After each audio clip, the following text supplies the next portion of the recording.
Yeah, so today I want to talk to you about conquering your fears, conquering your belief that you don't want to try something because you're afraid it might fail. You don't want to try a business, an idea, a product because you don't know you don't have what it takes, or you don't want you're afraid of what people think. Well, conquering your fears starts with not paying attention to everyone else. Pay attention to you in a positive way. Believe in you, in your idea. But you have to work at it. You have to take action to make it work. Daily action towards your goal, towards your plan. So you create what is the number one goal, what is the number one thing that I want to do within the next 3 months, 2 months, 6 months, within the next week. And then you write that one idea. It has to be one thing. It can't be three, five. No, just that one thing that you want to do. And then you create action steps, one by one, to do them that will get you to that product, to that idea, to that business being started, being launched. And then you follow it with focus, and then you start crossing them out. Once you start crossing out one, two, three, you'll start to see what happens to your mind and to your self belief and to your willingness to want to do what it takes to make this work. So, conquer all by conquering yourself and put it in paper, do an action list, and follow the steps. And don't let nothing deter you, nothing stop you, and you will accomplish what you want to do.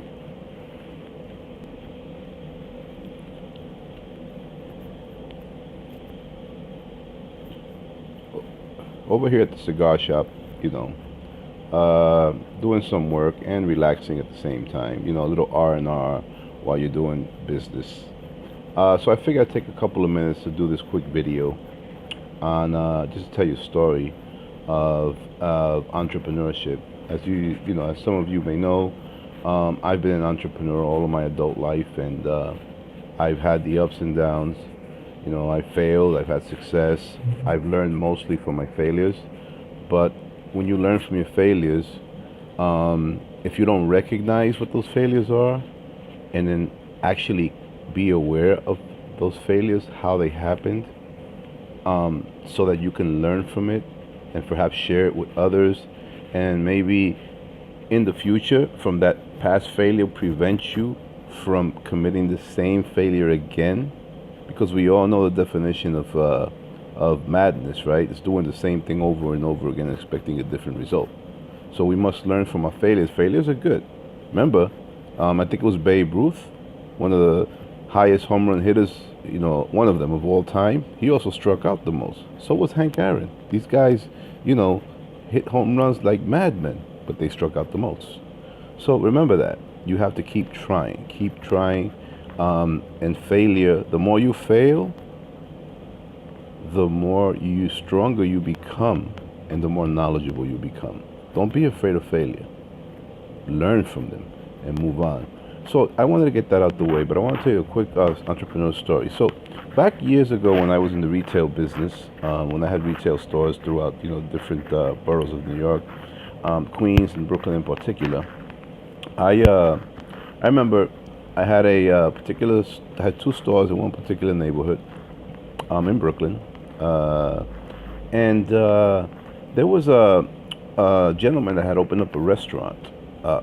He was there about a year and a half, and I one day I went in, and I had something to eat, and then I met him, and we kind of became friends, and then we would always also talk occasionally after that, and every time we talked, he would always complain that his business wasn't picking up, and he was barely paying the bills, and he didn't know what to do, and I kept hearing him what he was saying. He was focusing on, he was complaining and focusing on the problems, and everything.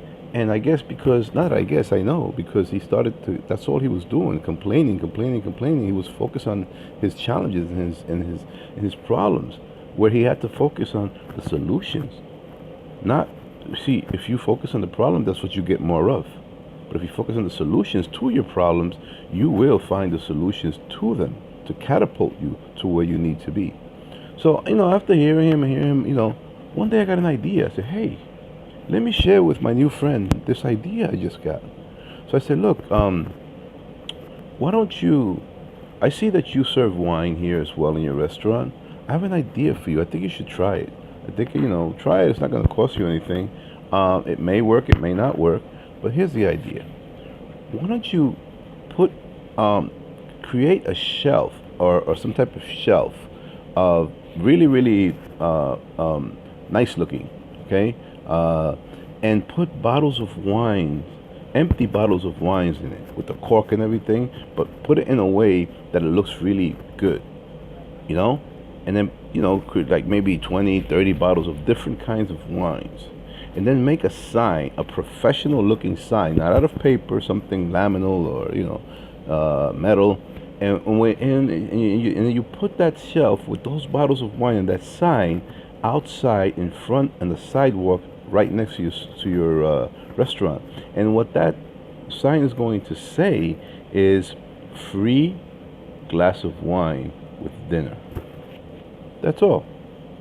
Now, obviously, I also told them, the people, I guess, would start to come in. That's why I'm assuming they will, because out of curiosity. Oh, wow, free glass of wine with dinner. Let me try this. That's definitely going to capture people's attention, because you have to look for a way to capture people's attention while they're walking in front of your store. The thousands and thousands of people that walk daily in front of your store, because we, as consumers, all of us, we going from point A to point B. So sometimes we're in a rush, especially in New York. The New York, fast-paced world is a fast-paced world. So we're working very, very fast sometimes, and we're hit with so many impressions, advertising all over the place in our phones and garbage cans, for crying out loud, TV. It's hard to get our attention. But if you put something unique that you don't see every day, it's like this idea, it will get their attention, and some of them, a percentage of them, will start to come in. And then a percentage of those that come in will start to eat there. And then another percentage of those will start to be your longtime clients. So he did it. And I remember it took maybe a few months, but he kept doing it. He actually, the end result was that within about 3 months, his business grew 40% more. That 40% more that his business grew got him to the point where he started to make profit. And then from there, he started to believe, he started to get animated, and he no longer talked about his problems. Now he talked about growth. That's my message to you. Don't focus on your problems. Acknowledge them, yes, but focus on the solutions to your problems. Juan Guillen here. Till the next time.